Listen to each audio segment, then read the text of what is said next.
Hello guys, it's Mark again from Oceaholic Unboxing, and this time we have another video review for you, and it's about the Cooler Master Eisberg 120L Prestige. So we first made contact with this product at this year's CeBIT, and Cooler Master was talking us through the features, the key features of this product, and even their PM told us a lot about this thing, and I think he was quite successful in convincing us that this could be a good product. So yeah, let's have a closer look here. So as you can see, it's the 120L Prestige model, and this one features a pure copper radiator and water block. So in fact the cooler is made entirely from copper, as well as a CPU block, and Cooler Master has been teaming up with AlphaCool. AlphaCool is a German-based manufacturer for water cooling products, and they're very well respected in the water cooling community for people who build their own water cooling systems. So these guys, they definitely know how to make good water cooling solutions. And yeah, basically this should be an all-in-one water cooler, which is a very special feature since it's upgradable. And the key thing there is about those compression fittings, and you know them from standard water coolings when you build the water cooling yourself. You screw them to the water block and they're removable. So the water block is interchangeable, the radiator is interchangeable, the tubings are interchangeable, so basically everything is interchangeable, and this makes this all-in-one cooler very, very unique.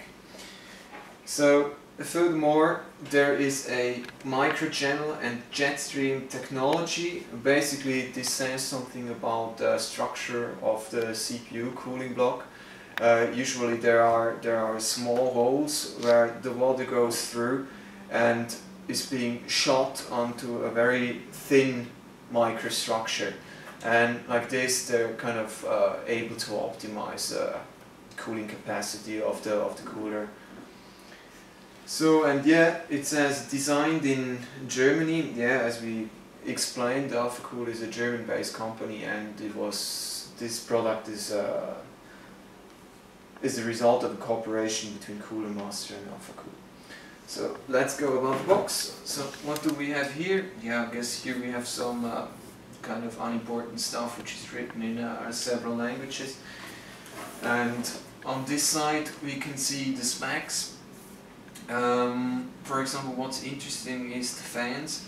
The fans, they have a standard rotation speed of 1600 RPM, which is, in my opinion, quite a lot. And usually the Cooler Master fans, they aren't known to be very, very silent. So if they team this stuff up with 1600 RPM, we are in for quite yeah, a bit more than a reasonable noise level. But maybe we will see that they're not this loud.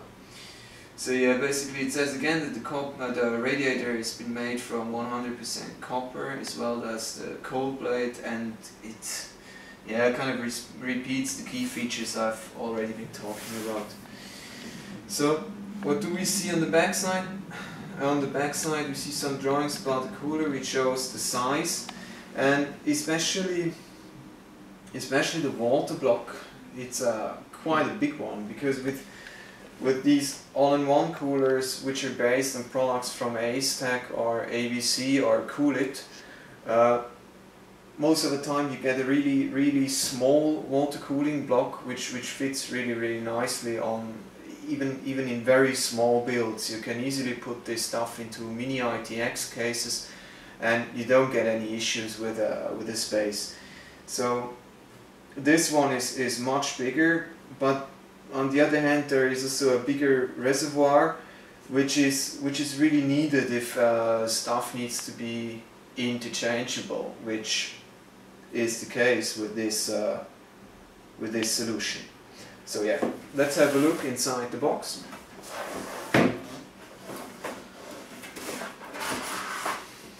So as we can see, Everything is very well packed. It's very neatly arranged in a cardboard thingy, and it's very well protected. I mean, even though if you kind of squeeze the box like hell, there is nothing going to be damaged during transportation.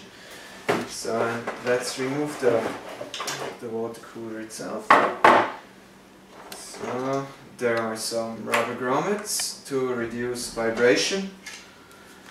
There are the two 1600 RPM fans. There is a adapter cable for the water cooler itself.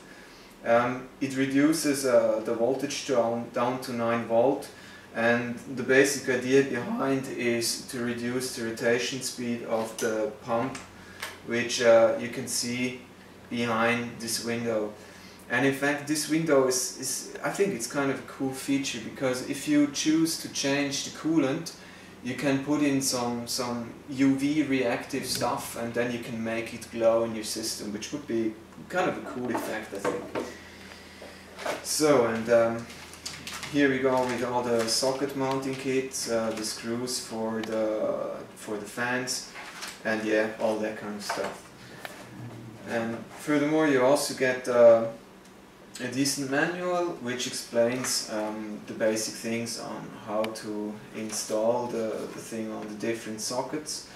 And I have to say, I already tried this cooler out, and the mounting kit is really nice. It's super easy to install. Basically you put 2 clamps around the cooler like this, and then there are already the mounting holes, and you just put you just mount it on the motherboard very easily. And there are a few screws, 4 screws, which you put through the holes of the motherboard, and it's super easy. It's really easy. And also the pressure which is being applied to the CPU by the block, it's high enough. So let's step ahead to the fans. Let's talk a bit more about them.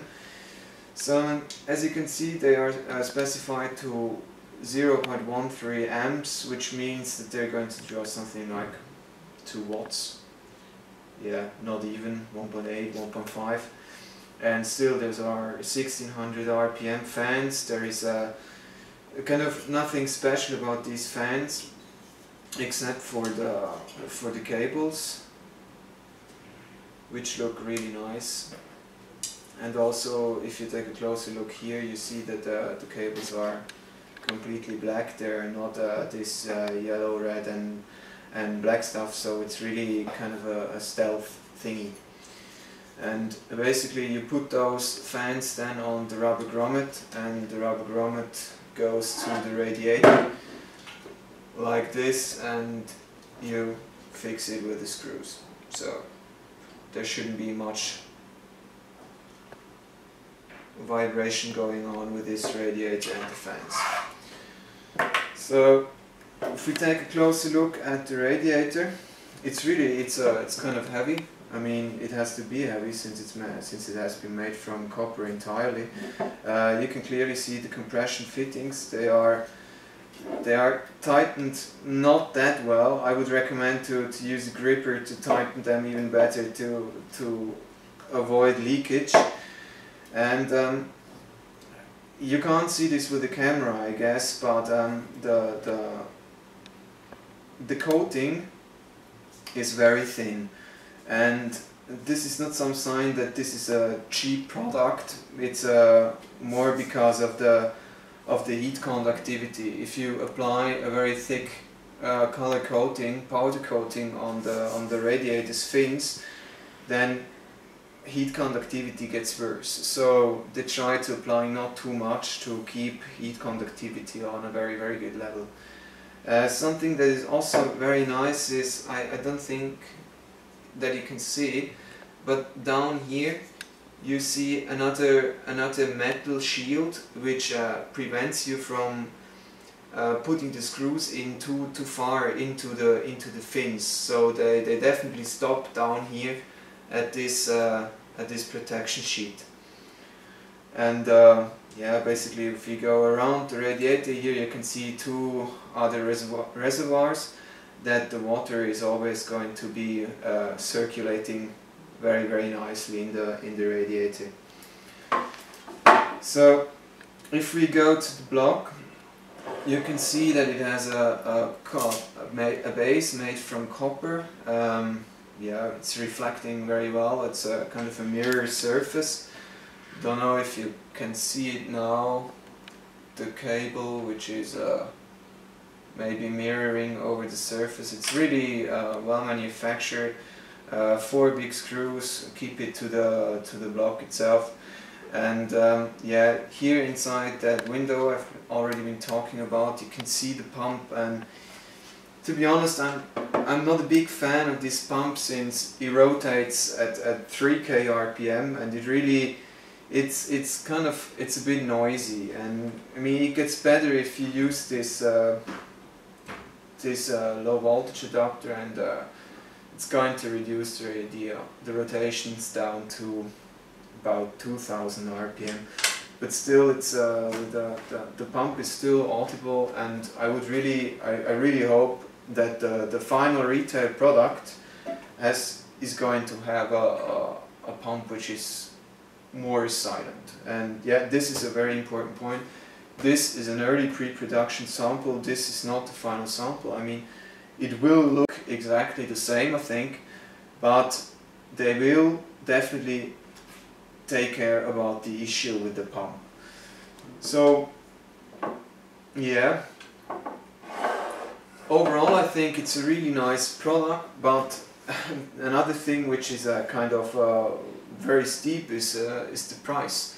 If you compare this all-in-one water cooler with, let's say, Corsair H60 or whatever, this one goes for 140 euros, which is really a steep price. I mean, other very good all-in-one water coolers, they go for something like 100 euros or even below that. So yeah, but of course it's a premium product. It's made entirely from copper, and it has very good performance. So far I've reviewed the 240L on oceanic.ch, and it clearly shows that it has that it offers some serious performance. So guys, thank you very much for watching. That's it on the Eisberg 120L Prestige, and hope to see you soon in our upcoming unboxing videos. Bye bye!